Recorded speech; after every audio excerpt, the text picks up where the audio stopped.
first question for you is, how did you get involved in environmental activism?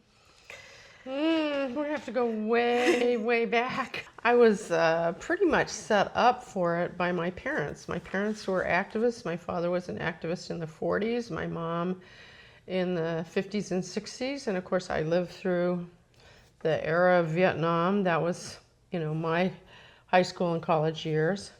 And so I grew up in a family where there was always activism and there was always concern about the earth. They were like life members of the Sierra Club, that kind of thing. And of course, early on, I had an affinity. I was interested in collecting things. I collected shells. I loved going down to the tide pools. And I decided at an early age that I was going to become a physician. So at age 12, I was oriented to taking biology, chemistry, etc. And that exposed me, of course, to the early ecology movement. So ecology was not a thing. It wasn't, a specialty that you could get a degree in until I went into college. There were the very earliest environmental studies departments starting to open. And I was exposed to a couple of books that made a big impact on me. One was Rachel Carson's book, which I didn't read until I went to college, even though she'd been working in the 1950s. And I was really horrified by the fact that we had poisoned the birds' shells, and so that they couldn't raise their young. And I noticed that, I didn't even know that there weren't pelicans. I lived in California on the Central Coast, near Morro Bay, and we had a lot of wildlife, and it was a wild bird sanctuary. And I didn't even realize, because I grew up with there being hardly any pelicans. Now, wow. When I go back as a grandmother, now I go back to where I grew up, the pelicans are everywhere. Wow. And I realized, you can't see what you've never seen. Yeah. And of course, she had gone through the period when there were a lot of pelicans, and then she noticed there's fewer and fewer and fewer birds, and she did her research and discovered that DDT gets into the shells and makes them fragile. And that, and the idea of ecology, about the web of life, that really impacted me, because I could see how, taking one thing out of the system that you thought was like maybe really annoying, some bug was eating your plants, but you don't realize that that's the food for the bird. Right. Yeah. And so that paradigm really impacted me. And so I went to medical school. I completed my training, and I wanted to, give really good primary care to my community. But I also was interested, because family doctors think about not just you, the patient, but we think about you and your family and the community, because we realize the social determinants of health, which is a big thing people talk about now, but that's what we were trained in, what people eat, what's available for them to eat, whether there's green space for exercise, whether people in the family smoke, all these things, poverty, levels of socioeconomic status really impact people's health. And so that was just natural to me that, if we're destroying the earth and killing off animals and disrupting the web, then we need to pay attention to that. Right. And so somewhere around, 1978 or 9, I finished my residency training in 80, and we moved down here to Richmond in 1983. Somewhere in that period, 80 to 83, I read a book that has really impacted me. It's called Limits to Growth by Donnell Meadows and her husband and a group from MIT.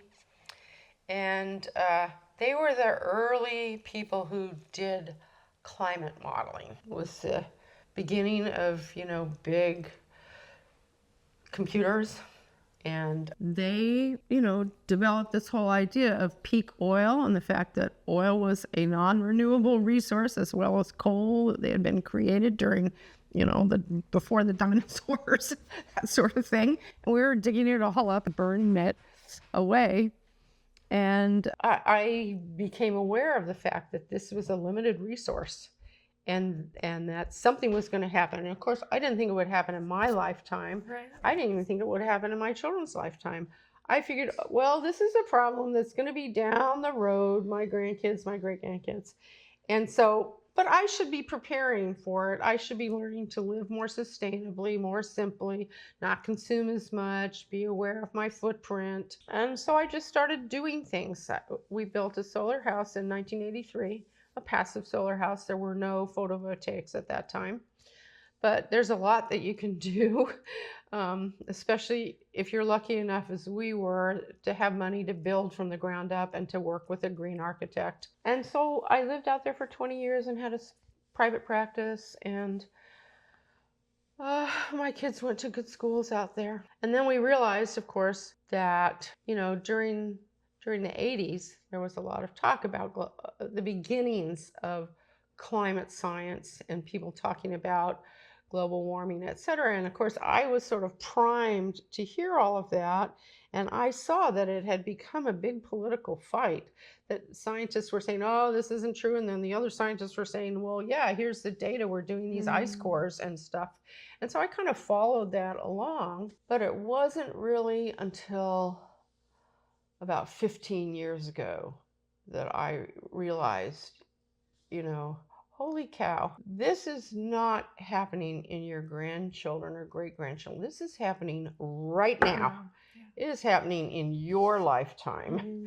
And I began to feel like, okay, what else do I need to be doing? And then, of course, I read another really important book. First of all, Limits to Growth then issued the 30-year update. Okay. So having read the first one and then sort of, not worrying about it for 20 years or so while my kids grew up, as soon as I heard that they'd done the 30-year update, I had to get it and read it, because there'd been all of this anti-science and anti-climate arguments. And what the 30-year update showed is that, by God, they were right. Things that they had predicted were already coming true. Wow. And of course, in the last 10 years, the scientists are saying, oh yeah, they're also already coming faster than we thought, which has been my personal experience, that I thought it was going to be way off. And it's not way off. It's right now. And so the other book that really, sort of tipped me over, or that got me more activated, was a book called Merchants of Doubt. And it was focused on the big tobacco story, which as a family physician I had lived through, trying to get my patients to quit smoking, and all the, the lies and the fake science and all the stuff that had gone on to protect the tobacco industry, which was killing 400,000 people a year. Wow. Every year, year after year after year. And the book Merchants of Doubt by Naomi Oreskes said, well, this is a playbook.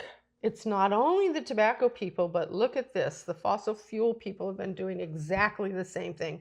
And when I read that, I was like, I am really pissed off. Oh my God, yeah, totally. You guys, we've been zeroing in on the root cause of this problem, which is, too much CO2, making a blanket, heating us all up, changing the weather. And that's caused by fossil fuels, oil, gas, and coal.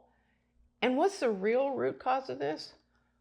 We have greedy people who are going to burn every last barrel of everything without any regard to the fact that they are killing us and killing the earth. And so when I got really pissed off, I said, okay, fortunately I had a wonderful career in medicine. So I had opportunity to build another, solar house. So what you're looking at is my green wall. And this is a LEED gold house where I took what I had learned in 20 years before, and I tried to do it to LEED standards, which is sort of crazy. I don't recommend it if you're not a commercial building. It's really hard for residential people to do this, but I learned a lot, and it was fun. My life feels like if what you're doing is trying to protect the earth, protect the health of people, that they're all part of the same story. And the root cause is that we're living in end stage capitalism,